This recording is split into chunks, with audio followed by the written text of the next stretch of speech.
Even as we grieve, we give thanks for this most faithful life. I am deeply aware of this great inheritance and of the duties and heavy responsibilities. They thought nobody would ever find out. Royal jewels worth millions, secretly stolen. Private letters from Queen Elizabeth, hidden for nearly a century, vanished overnight. And when palace investigators finally traced it all back to one shocking location, you'll see that everyone bows and curtsies to the king when Camilla passes. And that was because they were angry with King Charles did something nobody saw coming. The decision he made rocked the entire royal family, left palace staff speechless, and changed the monarchy forever. This is the scandal they desperately tried to bury. The truth is coming out right now, and trust us, you are not ready for what King Charles did next. There are moments in the life of any institution when something shifts quietly beneath the surface, long before anyone outside its walls begins to notice. For the British royal family, that moment arrived in the spring of 2025. It did not come with a public announcement or a press conference. It came instead through a series of private discoveries, hushed conversations, and a growing sense inside Buckingham Palace that something had gone seriously wrong. The story begins, as many palace stories do, not with grand ceremony, but with routine, the kind of ordinary, unremarkable task that fills the working days of the hundreds of staff members who keep the royal household running. Nobody expected a crisis to emerge from a tidying job in a private bedroom. Nobody anticipated that a small, decorative box pushed to the back of a wardrobe would set in motion one of the most significant internal upheavals the modern monarchy has seen. But that is precisely what happened. Before getting to that discovery, it helps to understand the context in which it took place. The British monarchy operates on a foundation of rules, traditions, and legal frameworks that have been built up over centuries. Some of those rules are ceremonial, others carry genuine legal weight. Among the most serious are the regulations governing the royal collection, the vast body of artworks, jewels, documents, and personal possessions that belong not to any individual member of the royal family, but to the crown itself. These items are held in trust for the nation. They are catalogued, secured, and protected by dedicated professionals whose entire job is to ensure that nothing goes missing, nothing is moved without authorization, and nothing belonging to that collection ends up in the wrong hands. Queen Elizabeth II reigned for 70 years, and during that time she accumulated a personal collection of items that carried not just monetary value, but enormous historical and emotional significance. Jewels worn at milestone ceremonies, personal correspondence, private reflections written in her own hand during some of the most testing periods of her long reign. When she passed away in September 2022, those items were subject to strict protocols governing what could be accessed, what could be displayed, and what had to remain sealed for decades to come. The rules were not suggestions, they were binding obligations under the framework of the Royal Collection Trust. It was against this backdrop that reports began to emerge in mid-May 2025, suggesting that several items from Queen Elizabeth's personal collection had gone missing from a secured treasury vault at Buckingham Palace. According to sources familiar with the situation, the discovery was first made during a routine quarterly audit carried out by the royal treasurer. What he found during that audit raised immediate alarm. A number of items that should have been sitting securely inside the vault were simply not there. Among the missing pieces was the sapphire Jubilee brooch, a piece of jewellery with deep royal significance. The brooch featured the same sapphire that Queen Elizabeth had worn during her 65th Jubilee celebrations, making it not merely a beautiful object, but a physical symbol of one of the most important milestones in her reign. Also missing was a double-strand pearl necklace that the late Queen had worn during Princess Diana's funeral in 1997, an occasion that remains one of the most watched and emotionally charged moments in recent British history. The necklace carried the kind of significance that goes well beyond its material worth. But perhaps even more sensitive than the jewellery were two leather-bound journals that were also reported missing. These were not formal records or ceremonial diaries. According to people with knowledge of the situation, they were personal reflections written by Queen Elizabeth II during the months of the global lockdown, a period of profound isolation and uncertainty that tested every institution in the country, including the monarchy. The journals reportedly contained private thoughts about duty, loss, and the pressures of maintaining the crown during an era of rapid social change. Some entries were said to include personal letters addressed to members of her family, offering reflections on responsibility and the challenges she believed future generations of royals would face. Under the regulations of the Royal Collection Trust, those journals were sealed with a near-century-long restriction. Their official opening was not scheduled to occur until well into the next century, meaning they were intended to be read by people who had not even been born yet at the time they were written. The idea was clear enough. Private thoughts, written in a moment of vulnerability and candor, should not be exposed to a world that is not yet ready to receive them without the context of time and distance. The late Queen had clearly intended those words to reach a future generation, not her immediate successors. The news that these items had been removed from the vault without authorization sent a visible wave of tension through the palace. People who worked close to the royal household began describing an atmosphere that felt noticeably different from the usual rhythm of palace life. Words used by insiders to describe the mood included strained, serious, and unlike anything in recent memory. Closed-door meetings became more frequent. Faces that would normally carry the polished composure expected of royal staff looked tighter, more guarded. The scale of what had happened was not lost on anyone inside those walls. These were not minor administrative errors or items that had been temporarily misplaced. The missing jewels were historic royal symbols tied to specific, well-documented moments in the monarchy's modern history. The missing journals represented something even more delicate: the private voice of a queen who had served her country for 7 decades and whose personal thoughts deserved the protection she had specifically requested. The question that began circulating quietly through the corridors of Buckingham Palace was one that nobody wanted to say too loudly. How does something like this happen? The vault was secure, access was restricted, the items were catalogued and regularly checked. Someone with the knowledge, the means, and the access had to have been involved. And if that were true, the circle of possible suspects was not a large one. For a monarchy already navigating the pressures of a changing world, the emergence of an internal scandal of this nature was the last thing anyone needed. Trust, more than any jewel or journal, is the currency on which the royal family's standing depends. The moment that trust shows a crack, even a small one visible only from the inside, the entire structure feels a little less certain. And in the spring of 2025, that crack had become impossible to ignore. The discovery that would bring everything into the open did not come from a surveillance system or a security sweep. It came from a palace staff member doing what she did every day, moving quietly through the private rooms of the royal household, keeping things in order, and paying attention to the kind of small details that most people would walk straight past without a second thought. Her name was Eleanor Hartridge, and by all accounts she was exactly the kind of person the royal household relies on without fanfare. She had worked in the private residential wing of Buckingham Palace for many years, long enough to know every room, every cabinet, and every corner of the spaces she was responsible for maintaining. That kind of familiarity is not something that develops quickly. It comes from years of quiet, consistent presence, the sort of institutional knowledge that never appears in any official record, but keeps a place like Buckingham Palace functioning at the level it is expected to. On the day in question, Eleanor was carrying out a routine task in a bedroom located within the private residential wing used by Queen Camilla's family. There was nothing unusual about the assignment. It was the kind of work she had done countless times before.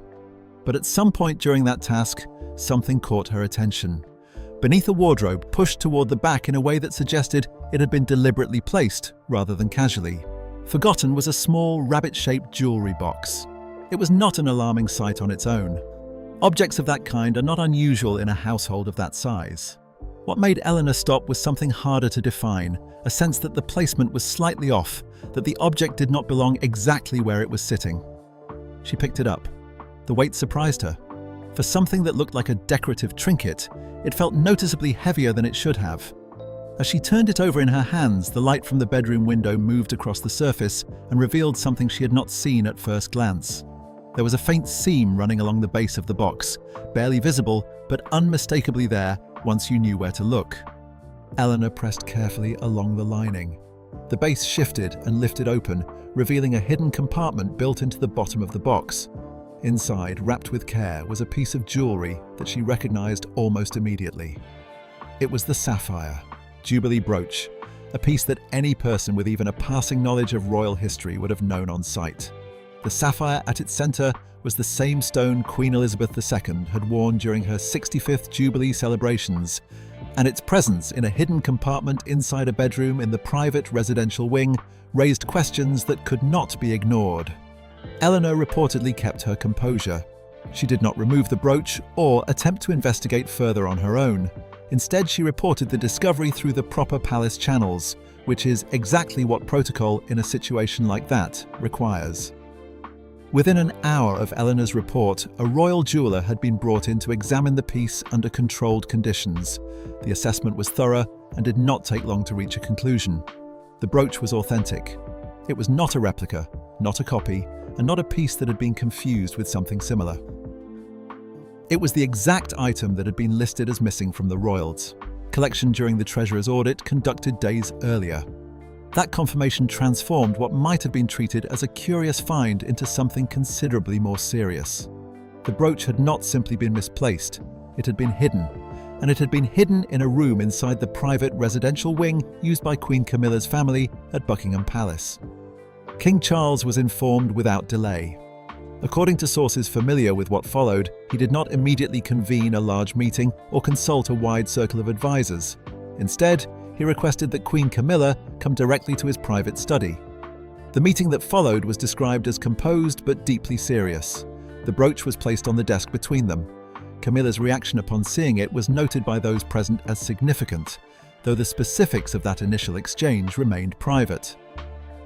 What the discovery of the brooch did was confirm that the broader investigation already underway needed to move faster and look deeper.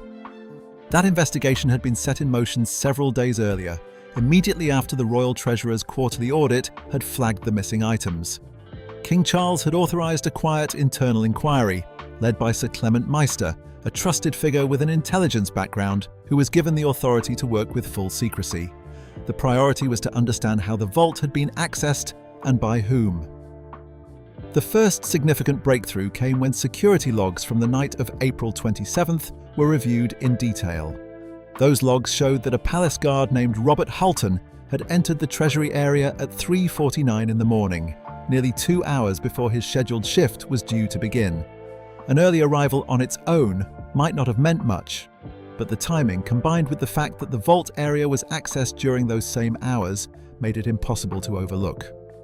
Halton was brought in for questioning. Initially, he maintained that nothing out of the ordinary had occurred on that night. He offered no explanation for the early entry and gave investigators little to work with, but as questioning continued, his account began to change. Eventually, Halton admitted that he had accessed the restricted vault area after receiving instructions passed to him through an internal palace phone line. The caller, he said, had known personal details about him that went beyond what a casual acquaintance would know. The caller had also referenced sensitive information about his family and, critically, had offered financial assistance to help cover the cost of medical treatment for his wife. Halton's position was that he had believed he was following legitimate orders. He maintained throughout his questioning that he had never personally removed any items from the vault, and that he had acted on what he understood to be an authorized instruction from someone standing inside the royal household. Whether or not that account was accepted in full, it gave investigators a clear thread to follow. Sir Clement's team moved quickly to trace the origin of the internal phone call that Halton had described. What they found when they completed that trace made an already serious situation considerably more so. The call had not come from an outside line. It had not been routed through any external system or made by someone operating from beyond the palace walls. The signal had originated from inside Buckingham Palace itself. More specifically, it traced back to the private residential wing used by Queen Camilla. That finding placed the investigation in entirely new territory. Up to that point, it had been possible, at least in theory, to imagine that the missing items were the result of an isolated lapse in security or a misunderstanding about access rights. The traced phone call made that kind of explanation very difficult to sustain. Access to the vault had not been forced. There were no broken locks, no triggered alarms, and no signs of anything. That would suggest an unauthorized entry in the conventional sense. The reinforced vault doors had opened normally, which meant that whoever had arranged access had done so using proper credentials or by directing someone who had them. The picture that investigators had assembled by this point was a troubling one. A palace guard had accessed a secured treasury vault in the early hours of the morning after receiving a phone call from inside the private residential wing. Items belonging to Queen Elizabeth's personal collection, including jewels of historic significance and private journals sealed for nearly a century, had been removed. Days later, one of those items had turned up hidden in a concealed compartment inside a room in that same wing. The connections were not subtle and they were not easy to dismiss. For King Charles, the time for quiet investigation had come to an end.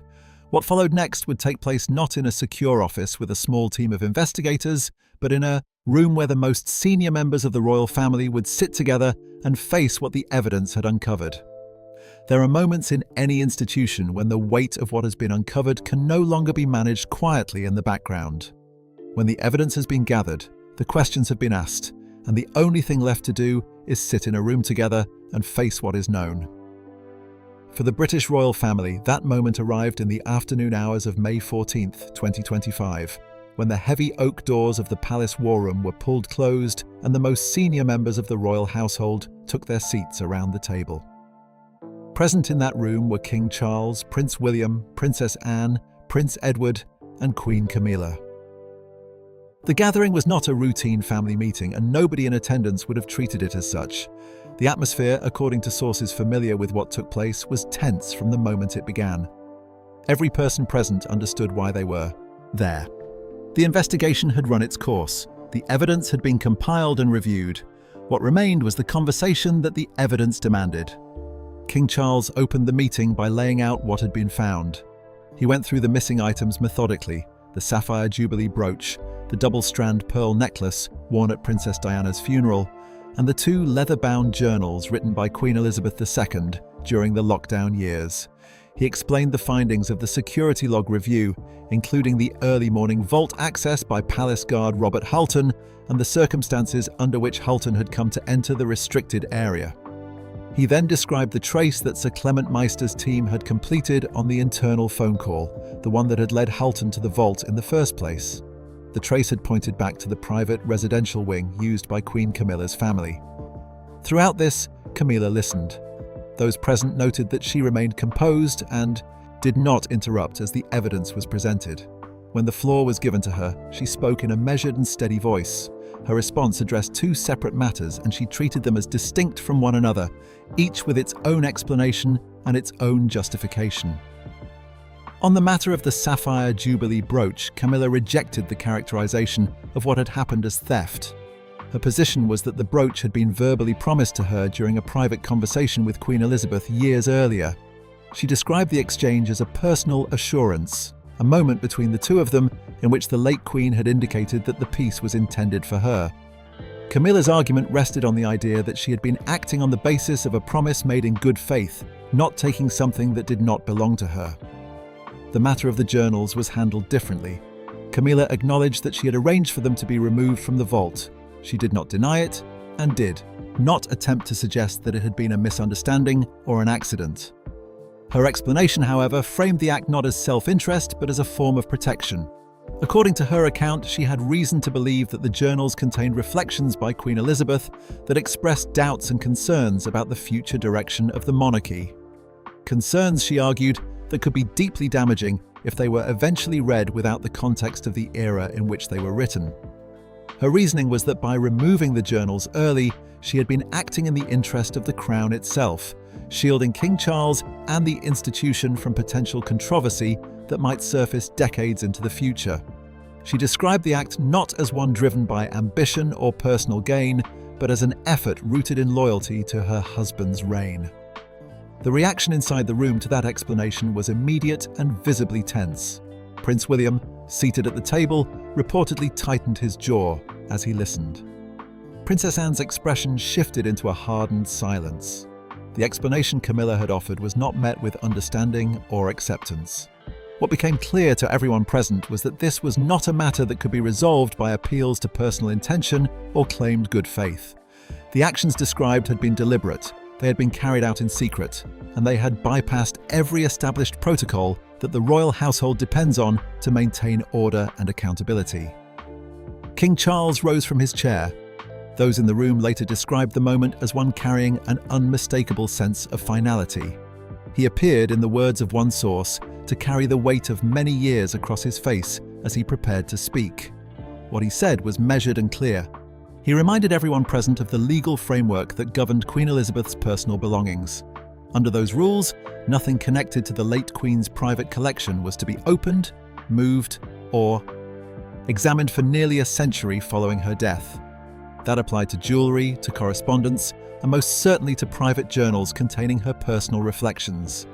The rules were not informal guidelines open to individual interpretation. They were binding obligations backed by the structures of the Royal Collection Trust.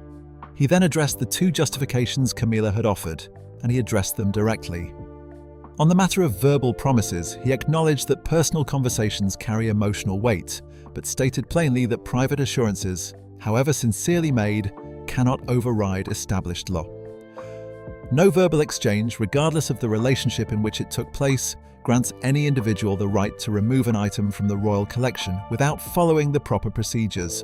The existence of a claimed promise does not replace the authorization process that exists specifically to ensure that items of national and historic significance are protected.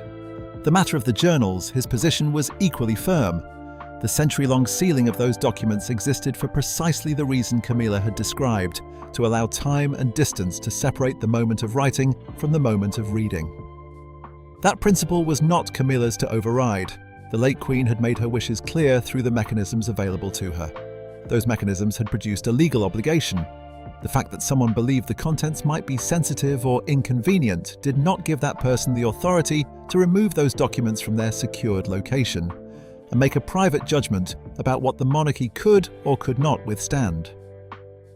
No individual within the royal household, regardless of their title or their relationship to the crown, held that kind of unilateral power over the sovereign legacy of a deceased monarch.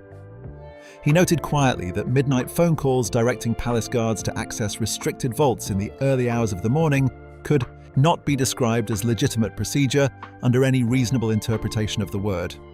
Secret instructions passed through internal lines, using personal knowledge about an individual's vulnerabilities to encourage compliance, fell well outside anything that the royal household's protocols would sanction.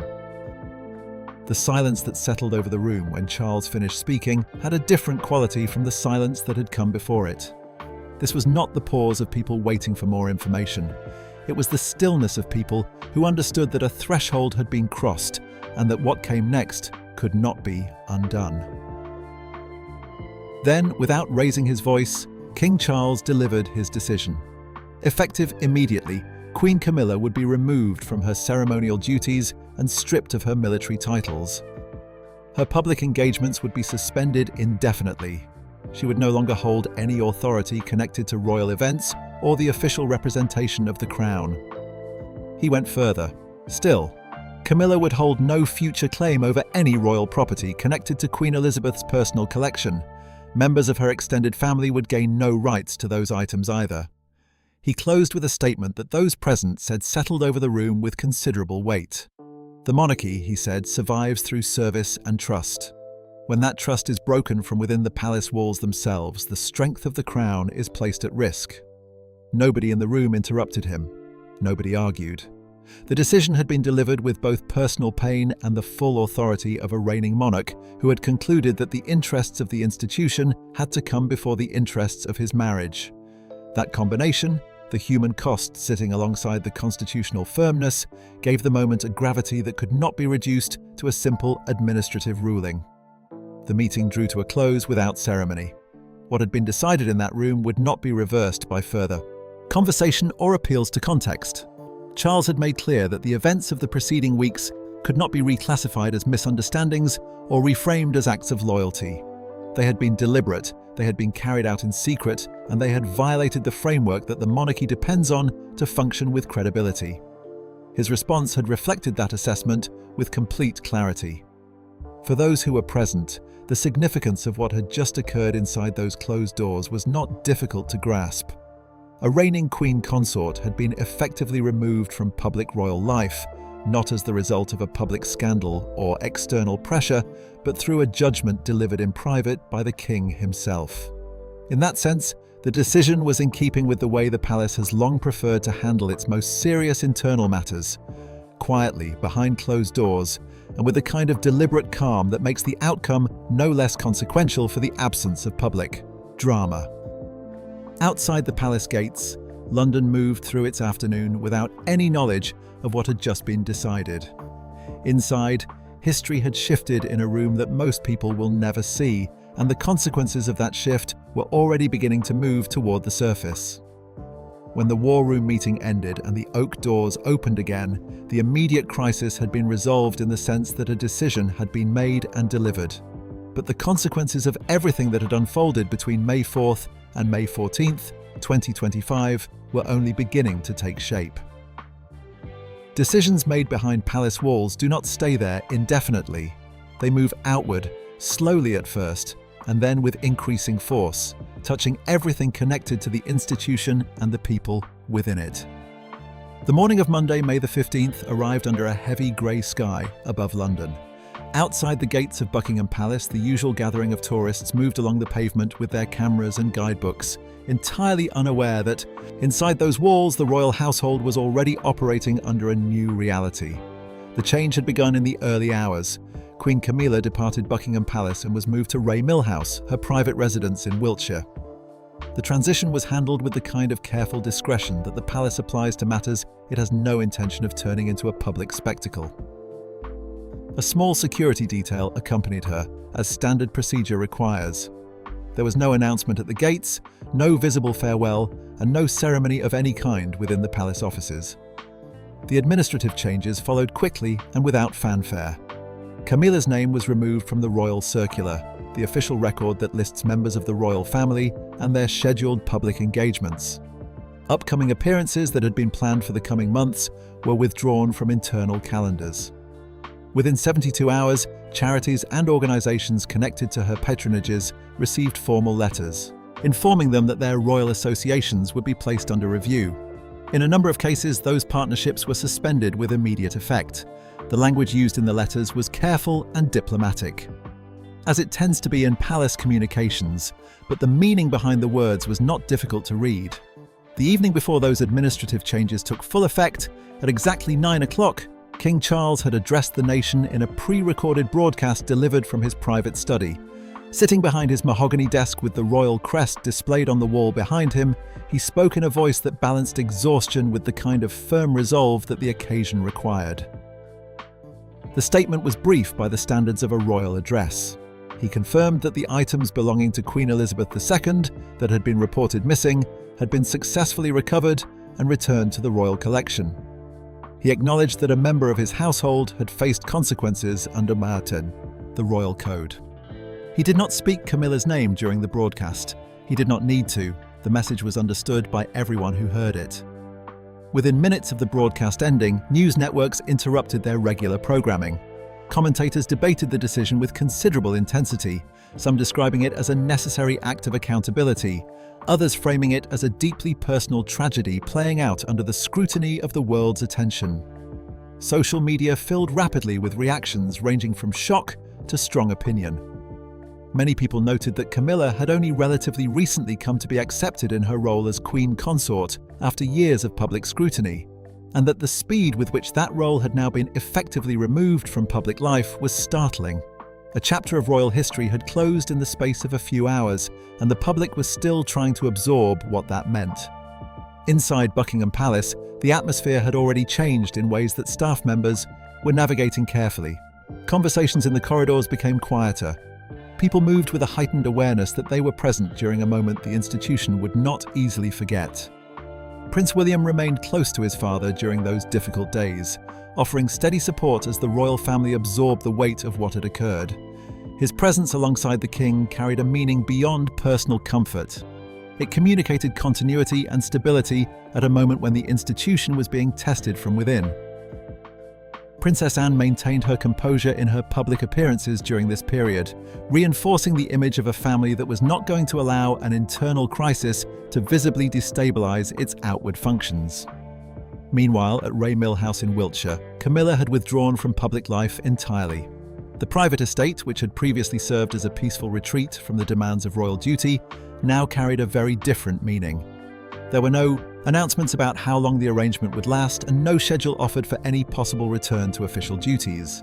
Palace officials, when pressed internally on the question of duration, described the change with a single word: indefinite.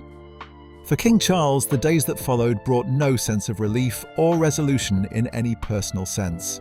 The decision he had made had been the right one by the standards he was bound to uphold, and he appeared to understand that clearly. But understanding the necessity of a decision and being free from the emotional weight of it are not the same thing. He had chosen to place the credibility of the crown above his own marriage. That choice carried a cost that no amount of institutional justification could fully absorb. Attention within the palace then shifted back toward the matter that had complicated the situation, beyond the question of the jewels alone. The two leather-bound journals written by Queen Elizabeth II during the lockdown months had been recovered alongside the brooch and the pearl necklace when the vault breach was fully investigated. But their removal had raised questions that the return of the physical objects could not entirely put to rest. If the sapphire Jubilee brooch represented the visible, tangible side of the scandal, the journals represented something harder to categorize and in some ways more unsettling. They were not decorative objects or ceremonial pieces. They were the private voice of a queen, written during a period of isolation and genuine uncertainty, when the world was in the grip of a crisis that had no clear endpoint, and the monarchy, like every other institution, was being forced to adapt in ways it had not anticipated. The entries reportedly contained personal reflections on duty and loss, thoughts about the pressures of maintaining the crown during a period of rapid and unpredictable change, and private letters addressed to members of her family about the responsibilities they would eventually carry. Under the statutes of the Royal Collection Trust, those writings had been sealed with a restriction of nearly a century. The journals were not scheduled to be opened until well into the next century, around the year 2122, meaning they had been intended for a generation of readers who do not yet exist. That was a deliberate choice. Private thoughts written in a moment of candor and vulnerability deserve the protection of time, enough distance to allow them to be read without the distorting lens of immediate political circumstances or personal loyalty. Camilla's stated reason for removing the journals had been that she feared their contents could create instability for the monarchy if they were eventually read without the necessary context. She had argued during the War Room meeting that Queen Elizabeth had expressed concerns in those pages about the future direction of the institution, concerns that might be misread or manipulated by those who encountered them decades later. Her position was that the removal had been an act of protection rather than interference. That reasoning, whatever its internal logic, had not been accepted by King Charles or by the framework of law that governs the royal collection. The century-long sealing rule exists for a reason. It is designed specifically to prevent exactly the kind of situation Camilla had described, where a living individual decides on their own judgment that a deceased person's private words are too sensitive to be trusted to the future. That judgment is not anyone's to make. It was not Camilla's to make. And the manner in which the journals had been removed through a covert instruction passed to a palace guard in the early hours of the morning, using personal knowledge about that guard's vulnerabilities to ensure compliance, made the reasoning behind the act very difficult to accept at face value. The question that lingered most persistently in the days after the crisis passed was one that had no clean answer. Had Camilla read the journals before they were recovered? Had she opened those pages and seen what was written inside? Or had she acted on assumption, making a decision based on what she feared might be there rather than what she knew to be there? That distinction mattered, and it was one that investigators could not resolve with certainty. The journals had been returned to the vault and placed back under the strict sealing protocols that governed them. Sir Clement Meister personally supervised their return, and the reinforced vault doors were closed again under heightened security. New digital access codes were implemented. Only 2 people within the royal household were given knowledge of those codes: King Charles and Prince William. Outside the palace, public attention gradually shifted away from the journals themselves and toward the more visible consequences of the scandal: the removal of Camilla from royal life and the swift, firm response delivered by the king. Letters and messages arrived at palace offices from across the United Kingdom in considerable numbers. Many of those who wrote expressed support for the decision, noting that it demonstrated something they considered important, that the monarchy was not exempt from its own rules and that the framework protecting the royal collection applied to everyone, regardless of their position or their relationship to the crown. Inside the palace, however, there was no sense of celebration. The portraits of past monarchs that lined the historic corridors seemed, to those walking beneath them during those days, to carry a heavier presence than usual. Every step through those halls was a reminder that what had happened would not simply be filed away and forgotten. It had changed something permanent about the internal understanding of trust within the institution, and that change would take far longer than a few weeks to fully settle. The journals now rest inside the vault, sealed and silent, waiting for a century to pass. When they are finally opened, the people reading them will have no living memory of the events of 2025. They will not know the names of the individuals involved with any personal familiarity. They will encounter those pages as history, not as something connected to people they knew or conflicts they lived through. That is exactly the kind of distance the late Queen had intended when she chose to seal them. For now, the ceremonies continue. The palace returns to its outward routines. The flags are raised and lowered at the appropriate times. The guards complete their rotations. The official calendar moves forward. But the question that quietly followed the events of those 12 days in May has not gone away. Whether King Charles acted purely to defend the integrity of the monarchy, or whether there was something sharper and more calculated in the precision of his response, is a question that those outside the palace walls may never be in a full position to answer. What is not in question is that a decision was made, a line was drawn, and the institution on the other side of it looks different from the one that existed before.